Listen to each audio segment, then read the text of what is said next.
Hi, my name's Beth. How are you? Hi, I'm Insaf. Good, and you? Good. Where are you from, Insaf? I'm from Tunisia. It's a country in North Africa. Where exactly, like, in North Africa? It's in between Libya and Algeria, and right in the bottom of Europe. We have only the Mediterranean Sea between us, and we're very close to Italy and France and these places. Have you experienced any cultural differences since you've been, like, in America compared to Tunisia?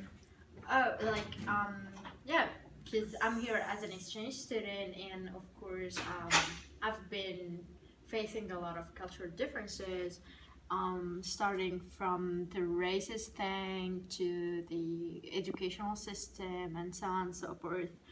For example, like we in Tunisia, we don't have the categorization of people based on the race, and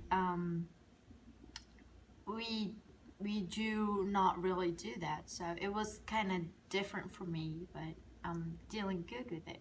So, like, here in America, where people live is kind of classified by race, or they have different races. Do y'all have that in Tunisia, or no? No, we don't. I mean, I understand what you're saying. I've seen that. Like we have, like in here, we have like I don't know, Asian neighborhoods, African American neighborhoods. We don't do that. I mean, we're all African, obviously. We do have like different skill colors, but we do not classify people or places we live in based on that. Because I don't know, I was raised to treat people the same thing, so skin color is just not, it could not be something to classify people over. So we get to live wherever we can find a house to. There's nothing called neighborhoods in our country. So, like, what about churches? Like, I know here, like, churches are also classified by, like, race, but then you also have, like, also, obviously, religious classifications. Do y'all have different religions? Yes, well, in Tunisia, we actually have multiple religions. The majority of people are Muslims, but we have Christians and we have Jewish people. For Muslims, we have something that is similar to church, but it's called mosques. And no, we in mosques, because I'm Muslim, we don't really classify mosques based on race or on color or anything. Everyone has the right to go to whatever mosque there is and do their prayers in. For churches, I'm not sure they do it in Tunisia because we don't have much, but I have a couple of Christian friends that they go to whenever church they can find. Jewish people in Tunisia, they have a specific place for them to go and have their prayer in, and it's a small, very beautiful island on the country that they visit for their religious celebration and so on and so forth. And I noticed that you wear the scarf. Have you got like any negative feedback or positive feedback since you've been here, like in America? Because I know like there are people that tend to kind of make it a bad thing when people wear scarves, even though it's like due to your religion and stuff. Yeah, well, yes. See, I understand it's a different thing to the American culture, especially in Brunswick, because it's a very small city, and it's not in big cities. Like I've been to New York, and there are a lot of people who wear scarves, so it's very casual and very normal. But in here, it was quite new, quite hard for them to deal with it. And the first 3 to 4 weeks for me being here, it was I got some problems with that, but now I think most of people in the school got really used to it, and they're getting to understand better. But let me tell you something, it's not a mandatory religious thing. I mean, you could have Muslim people, they don't wear like the scarf, so it depends on the person. Gotcha. So like, is it a stricter rule, or is it like a different part of the religion or anything? Because I don't understand. Like, no, it's just so when you're Muslim, there is a sort of a rule that says Muslim girls can wear the hijab and they can cover their hair and parts of their body.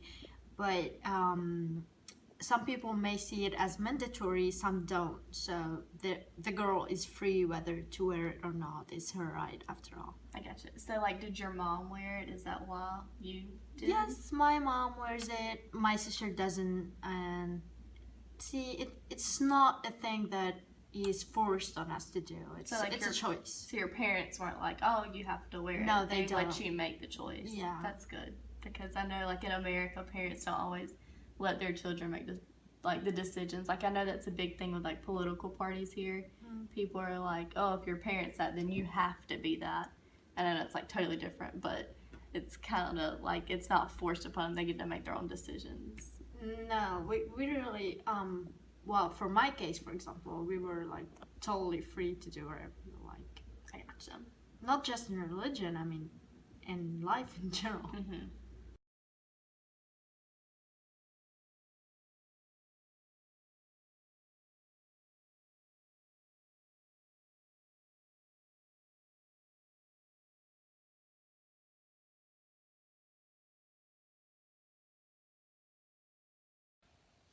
Hey, my name is Elizabeth Dasher. I go by Beth. I am a student at the College of Coastal Georgia, and I interviewed a girl from Tunisia, and her name is Insaf. She is an exchange student here at the College of Coastal Georgia, and it was really interesting talking to her to learn about her culture and the Tunisian culture and how they how living over there is different than living over here. And also we talked about her experience being here in the States and how things are different, such as how we have racial divides and they don't have that, and religion is different, and just living over there completely is totally different than living here. That's about it.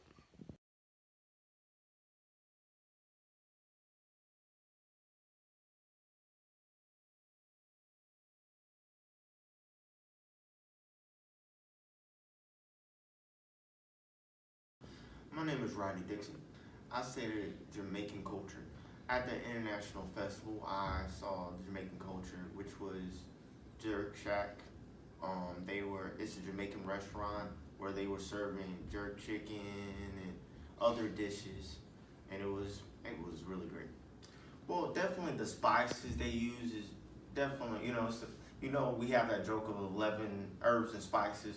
Well, they actually have fresh spices straight from the farm, which is here, like it's always produced, and there's pesticides. There's fresh, it's natural, and that's exactly how they like it. It's rich, and that's definitely a big part of their culture.